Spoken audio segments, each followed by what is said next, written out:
Penguin Random House Canada Audio presents this unabridged recording of The City Changes Its Face by Eimear McBride. Read for you by the author. In memory of Christopher, Yat, and Reuben, with thanks. August 1995 to December 1996. Now. The city changes its face as I tap at my teeth. Rain going delinquent beyond in the street, and all over him closing the door. Sorry I'm late. And in from the night. The winter on his body making inroads to mine. Cold lips white, under fingernails blue. Why are you sitting in the window? Waiting. For what? Just for you. His smile then, and I smile back. Well, let me just get this wet coat off. Are you soaked? To the skin. You should get changed, and I think I will. But first my cheek under his wet palm on my hair.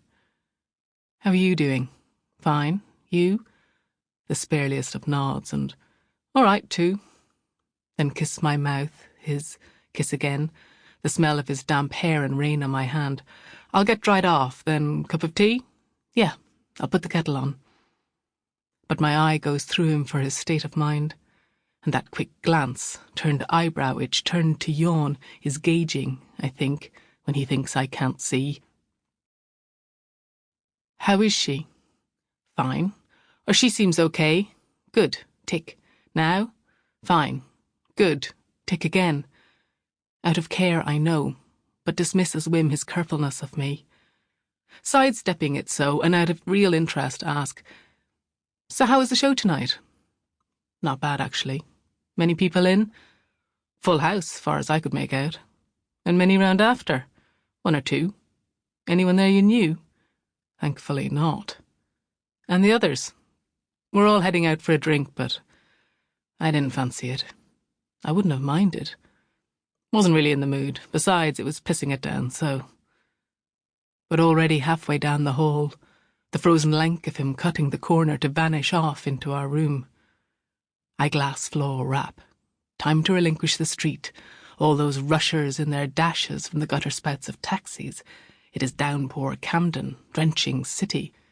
And night, like I like best. Which is all to say, we are here again, him having gone round in the subsequent time, and me having gone round in it too.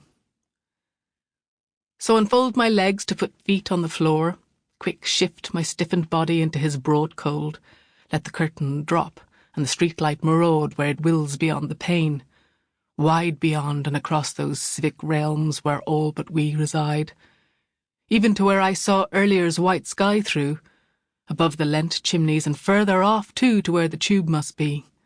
Remember that? I remember it. Pigeons and gulls play-acting adrift, but winging through dramas of their own. I think I watched them long. Now I leave all that out in the flood. Instead, make along the distance of his voice. Lino, stonyish, beyond the worn carpet I cross, eye on the, ear on the, move now, this moment, and call after, why didn't you jump in a cab? Oh, I would have, but there were none to be had. You know how it is when it rains. And I do, in this place, become so like home that it improbably is. Armchair, sofa, phone on the wall, bills in his name, letters to my own, a photo of his daughter, a photo of us, very liquid on the windowsill, plastic washing up brush, streetlight gleam from below and more black sky above than I can see my way through. Nothing really, but a brick box on the top of the town, bedrooms though, and a bathroom, palatial in comparison to our formerly inhabited cram. And ours, I suppose, ish, by the month. Some entrenchment implied in the postcards stuck up, in the heap of kicked shoes, my sandals in there, although it's winter now, by my long cold tea on his long lacking shelves, and the books and the books and the books. Sideways, long ways, I am trying my best with an alphabetization, which is not helped by the one more there and stick that in the gap. So many writers with fixes for the grips we need to get. No. Neither bother with reading like that. Both, by osmosis, staying well out of it, favouring wild worlds instead. Now, though, the same wild's been walked in, trail dripped and trod on. I kitchen roll spread and sop it up until my socks ring too. Jesus, you brought half the Thames in with you. What? The floor's swimming. What you say, love? You've dripped everywhere. Sorry about that. His regret's too loud, because he can't know I'm already there, hanging round the bedroom door. No need to shout. Oh, I didn't hear you coming down. Well, at least your voice is holding out. Yeah, thank God it is. Tapping the top of his chest, near blue in the chill of his near nakedness, glancing to my arm, but concentrating on my face, me folding it over, pretending he hadn't, and him turning quick, also, away. Those cough sweets did the trick. That and taking care in the third act. I liked it when you did it louder. Me too, but my vocal cords weren't so sure. Then fishing in the wardrobe until a hanger goes crack. Shit. Pulling a broken one out. Here, give me the bits. When he passes, I knit the cracks. Fit. No good now, though. Even dosed with Loctite. So I seesaw it back into twigs. Mind you'll get a splinter. A last grisly snap.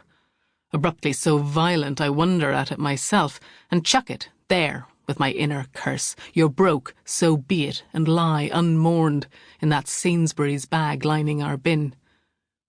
A plane passes over, a train shakes from underground.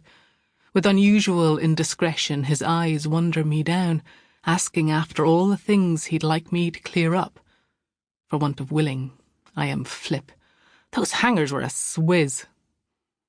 Leaving him a single option then, to shrug and pull dry jeans over long cold legs, the circular silence revolving itself, until he does his fly, and I foot flex to cramp. Ow! All right? Just my foot. Damp still on his neck, dark hair on his stomach. Desire begins. For me. For us both. Immediately spurned by his dry jumper's yank over, compounded by a bid to wrangle totally free. Here's our new world. Did you see that bill? Which? It was there before the council tax. I haven't seen it. Bollocks. Down, searching on his knees, wet jeans pooling the floor. Here, pass those up, Stephen. I'll put them with the basket. I'll do it. Fuck. It was there this afternoon. Just pass them. Don't worry. I'll do it. But I still go round him, and our bodies touch. If only maybe chin to hip. Enough, though he moves all the way back. Snap, and just leave them, I said. And clicked then so quick, to some impassable hymn. The instant sorry in his eyes mere annoying accompaniment to the intransigence everywhere else. But here the matter is, none the less. On the tip of both tongues, almost destined to be said, or set upon, if we choose. I want to, I really could. Resentments assemble and ready in my mouth, accusations of, allegations of, incalculable wrongs I have so... Then it blinks, and gets unsurer of its ground, attempts a quick mither, is forestalled. He shifts in himself. The moment goes over and... I'll put the kettle on. Ta. Again. I have said this again. I'll put the kettle on. So do it then. Depart this brink. Leave him to search for his bill with the tail-end drip of hurricane worrying down his back. And fuck him and it all and all of that. Don't even wait for the wait I know will not come. But know too that neither are battle lines drawn. Rather, in a minute, he will come where I am, prop himself up close by, start to be kind, and I will give readily in to an idle comment, to aimless chat. Then we'll skirt this dulling despondence we've recently learned how to share, its dampening pace, the clog it makes in the air which we knock against or occasionally stub toes off. However, before that minute arrives, there's still this, annoyance. I shake it by the scruff, stomp the hole, fill the kettle, slap in the plug, and bang it down hard in electric revenge, but ever and always singing its song. Sample complete. Ready to continue?